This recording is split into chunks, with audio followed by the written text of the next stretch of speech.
समय बाद कोई इस तरह से कोई गैंग आके हमला किया हो, इसलिए हमने इसको चैलेंज की तरह लिया था।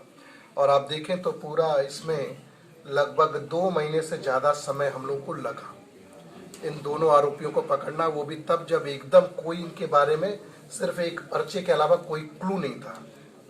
ना तो इनके कोई सीसीटीवी फुटेज हमें यहाँ मिले हों, बस ये था कि एक व्यक्ति का कोई हुलिया हमें नहीं पता था, क्योंकि ये चेहरा ढका हुआ था, वो सब कुछ था।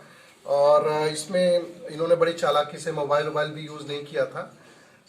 ये क्रिमिनल है, इसने फायरिंग की प्रैक्टिस भी जाके की थी। ये जो था इससे अभी धर्मजयगढ़ में जाके, है ना, धर्मजयगढ़ में जाके इसने इसको जो पिस्टल विस्टल मिला था उससे इसने फायरिंग की प्रैक्टिस भी की थी। वो जगह भी ये बताया कि कहाँ इसने प्रैक्टिस की थी, और उसके बाद इन सबको गिरफ्तार किया गया। इसमें पूरी तरह से जो साइबर सेल की टीम तो काम कर रही थी टेकेंट पे।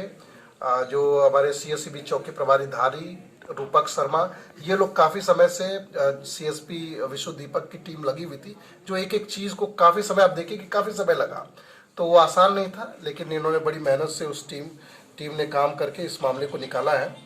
उम्मीद करते हैं इस तरह के मामले जब एक बार पकड़ा जाता है तो फिर उनको डर लगता है। वो ये सोचे थे कि यहाँ फायरिंग करके चले जाएंगे और किसी को पता भी नहीं चलेगा, लेकिन इन लोगों ने उसको वहाँ से खोज के लेके आए, अरेस्ट करके लेके आए। तो इस तरह से एक जो डर रहता है, उसके बाद मुझे कई सारे लोगों ने ज्ञापन भी दिया था, तो मैं बोला था कि इसको जरूर हम लोग किसी भी कीमत पे लेके आएंगे। मामला यहाँ से संबंधित नहीं है, नहीं तो हमारे लिए थोड़ा आसान होता, यहाँ का आदमी होता, अपने ज़िले का या उससे कुछ लेना देना होता या मामला होता तो आसान रहता, लेकिन फिर भी इसको हम लोग लेके आएंगे। फाइनली इसको हम लोगों ने अरेस्ट किया है। और इसमें जो जब्ती है, 2 नग पिस्टल इसमें हम लोगों ने जब्ती किया है।